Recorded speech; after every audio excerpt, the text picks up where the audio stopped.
ಗುತ್ತಿಗೆದಾರರಿಗೆ ಜೀವ ಬೆದರಿಕೆ ಮತ್ತು ಲಂಚ ಬೇಡಿಕೆ ಆರೋಪಕ್ಕೆ ಸಂಬಂಧಿಸಿದ ಕ್ರಿಮಿನಲ್ ಪ್ರಕರಣವನ್ನು ರದ್ದುಪಡಿಸುವಂತೆ ಸಲ್ಲಿಸಿದ್ದಂತಹ ರಾಜರಾಜೇಶ್ವರಿ ನಗರ ಶಾಸಕ ಮುನಿರತ್ನ ಅವರ ವಿಶೇಷ ಮೇಲ್ಮನವಿ ಅರ್ಜಿಯನ್ನ ಸುಪ್ರೀಂ ಕೋರ್ಟ್ ವಜಾಗೊಳಿಸಿದೆ.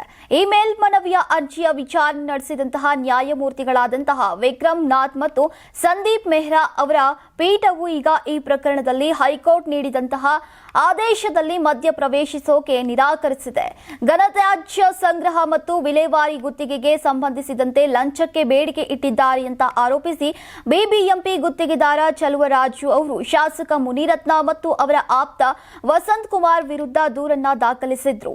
ದೂರಿನಲ್ಲಿ ಮುನಿರತ್ನ ಹಾಗೂ ಅವರ ಬೆಂಬಲಿಗರು 30 ಲಕ್ಷ ಲಂಚಕ್ಕೆ ಬೇಡಿಕೆ ಇಟ್ಟು ಹಣ ನೀಡದೇ ಇದ್ರೆ ಗುತ್ತಿಗೆಯನ್ನ ರದ್ದುಗೊಳಿಸುವುದಾಗಿ ಬೆದರಿಕೆಯನ್ನ ಹಾಕಿದ್ದಾರೆ ಅಂತ ಆರೋಪಿಸಲಾಗಿದೆ. ಅಲ್ಲದೆ ಹಣ ಕೊಡದಿದ್ರೆ ರೇಣುಕಾಸ್ವಾಮಿ ಪ್ರಕರಣದಂತೆಯೇ ಕೊಲೆ ಮಾಡುವುದಾಗಿ ಜೀವ ಬೆದರಿಕೆ ಹಾಕಿದ್ದಾರೆ ಎನ್ನಲಾಗಿದೆ.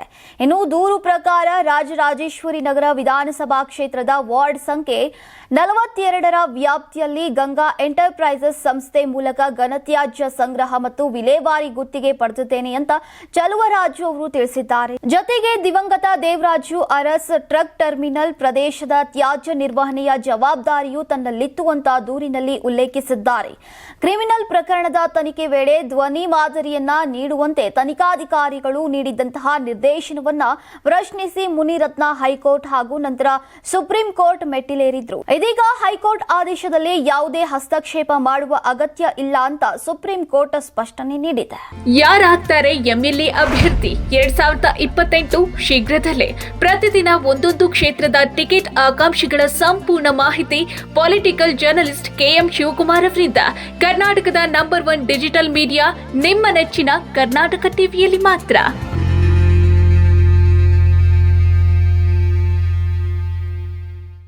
ನೀವು ಸಣ್ಣ ಆಗ್ಬೇಕಲ್ವಾ? ಅದು ಒಂದು ಉತ್ತಮ ಆಹಾರದಿಂದ ಸಣ್ಣ ಆಗ್ಬೇಕಲ್ವಾ? ಪ್ರತಿದಿನ ನಮ್ಮ ಜೀನಿ ಸ್ಲಿಮ್ ನ ಯೂಸ್ ಮಾಡಿ ಯಾವುದೇ ಸೈಡ್ ಎಫೆಕ್ಟ್ ಇಲ್ದಂಗೆ ನೀವು ಸಣ್ಣ ಆಗ್ತೀರಾ.